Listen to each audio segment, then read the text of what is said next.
Hello and welcome to Tech Week in View on Megawatt TV, where each week we take the biggest stories in the tech world, eat them up, spit them out and tell you what we think. Stay tuned.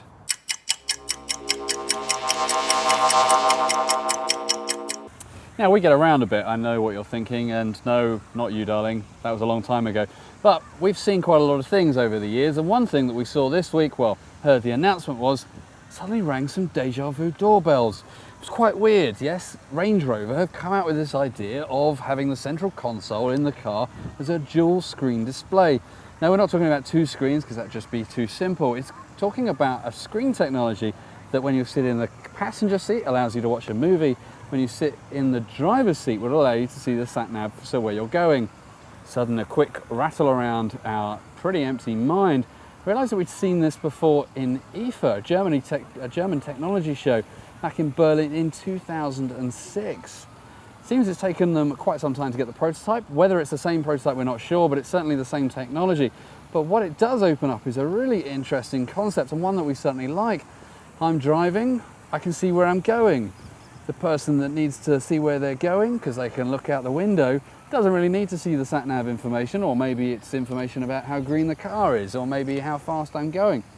They can just watch a movie, maybe even catch up on a couple of episodes of EastEnders. Sounds like a great idea to me. The only problem is it's only going to be available in Range Rover cars initially, but let's hope that Ford decide that they're going to roll it out to everybody.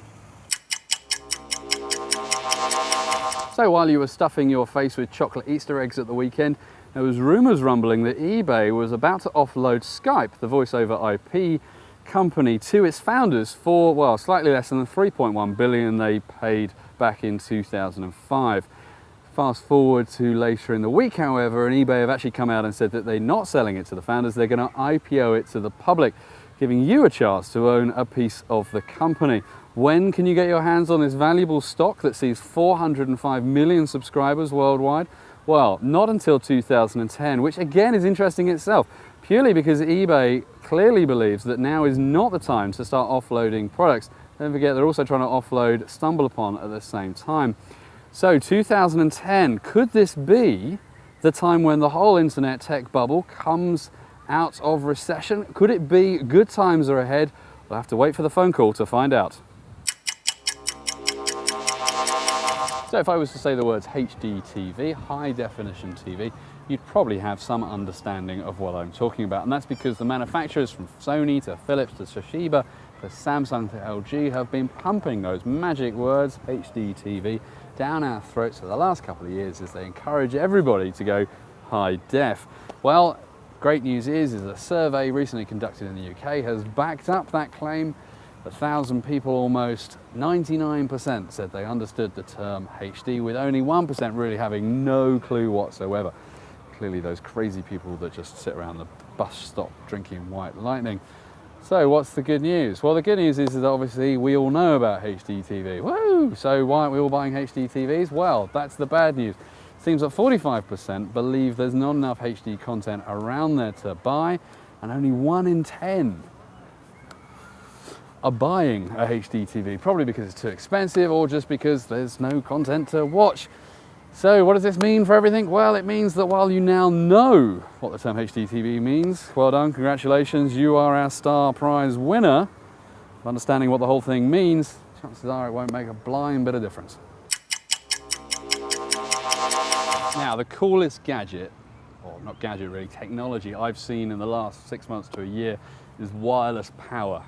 How cool is that? Basically, the idea of being able to charge something without any connectors.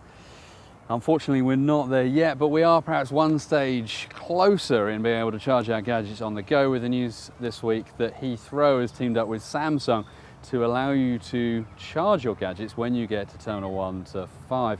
The idea is these power poles, see what they've done there, I have no idea, allow you to charge gadgets. It all sounds great, brilliant news, I hear you say. I need to charge my gadgets before I go on an airplane.